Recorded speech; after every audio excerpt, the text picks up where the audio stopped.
Hey, it's Abby, and if you can't guess by my surroundings, today we're going to be talking about purging and organizing my boys' playroom. A couple weeks ago, we showed it all nice and neat and picked up on our home tour, but today you can see that it definitely doesn't look that way all the time. So today I want to walk through the process that I try to go through every 6 months or so to clean out and purge as much as we can from their playroom, get rid of anything they're not using anymore, anything that's broken or stained or old. Just get their playroom in tip-top shape so they can really make the most of the toys that they have and play with the things that they really love. Before we get started, make sure you subscribe so you don't miss any organization inspiration and get our free bonus by going to abbyorganizes.com/bonus.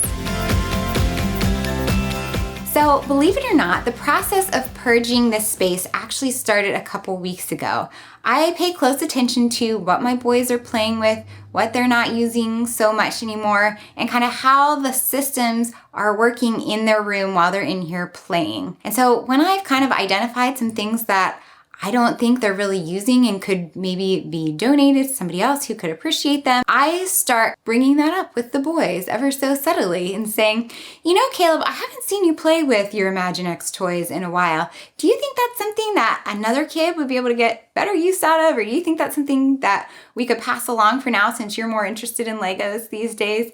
And that gets them used to the idea that some of their toys might be on their way out. Of course, I don't try to do it with anything that they're still loving and using all the time. Definitely those things where I feel like they're outgrowing or not using anymore.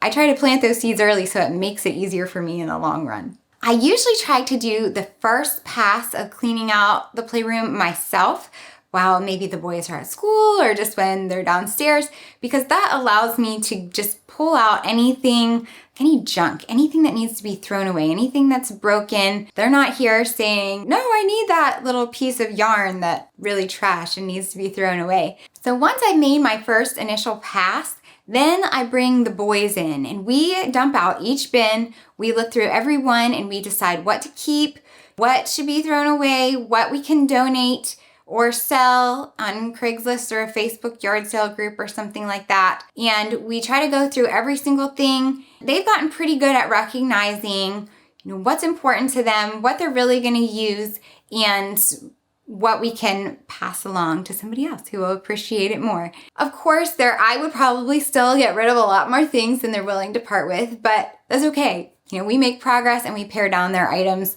and it works well for us to go through it together. Okay, so you know how sometimes when you start a project, it's just going to be this little small thing. We were just gonna declutter in here, but once I got all of the toys that we didn't need anymore cleared out, I realized that we could really have a better configuration for the playroom that would give the boys more room to play and make more sense from an organization perspective as well.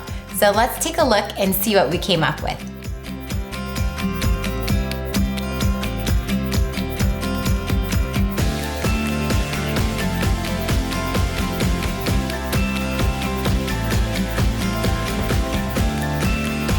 So as you can see, it looks quite a bit different in here than it did before. We rearranged just about everything, but what I love is that with the exception of one of the Lego towers and these 2 chairs that I'm standing next to, we were able to do everything with items that we already owned. So we didn't have to spend a lot of money to get our playroom organized and working in kind of the best way possible so that our boys could enjoy it. So right when you come in the room, you'll see the tower with our big toy storage. This was just an IKEA piece. I whitewashed it. We actually used to have 2 of them in here, but once we went through the toys with the boys, they got rid of a lot of their larger items, so we were able to take it down to just one of these units to hold their bigger toys. Now in the corner, we have a small little bin for the stuffed animals that the boys love and just couldn't let go of. And then we have a collapsed shelving unit from IKEA. If you remember in the before pictures, we actually had 2 smaller units like that. And this one actually used to be in Donnie's office, which we are redoing at the same time.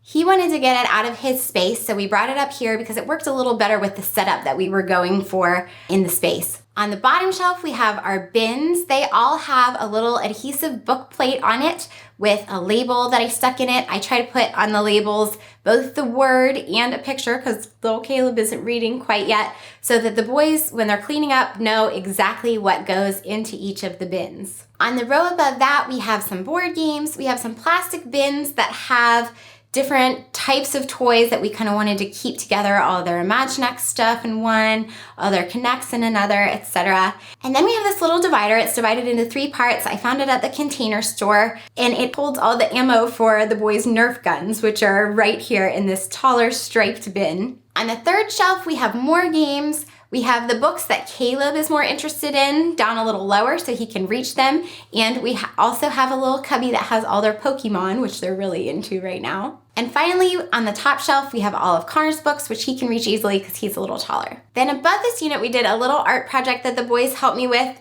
We took some of their comic books that they already had and some 8x10 frames that were just sitting in my office.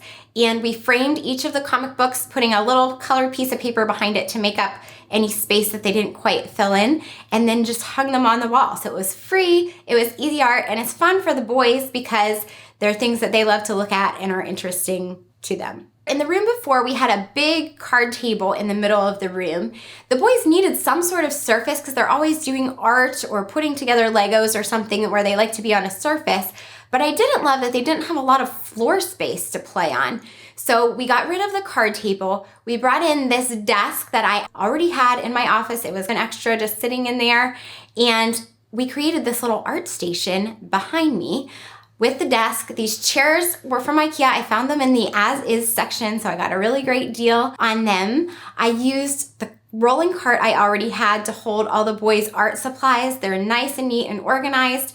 Everything has a spot. It's a little rolling art station. They can move it around if they need to reach something. They can take the little bins out and put them on the desk, so everything's really easily accessible. The white magazine rack is also from IKEA. I just put some colored duct tape on it to make it look a little prettier. We already had that from the boys' playroom in our last house, and it holds all of their coloring books and paper that they can use to color on.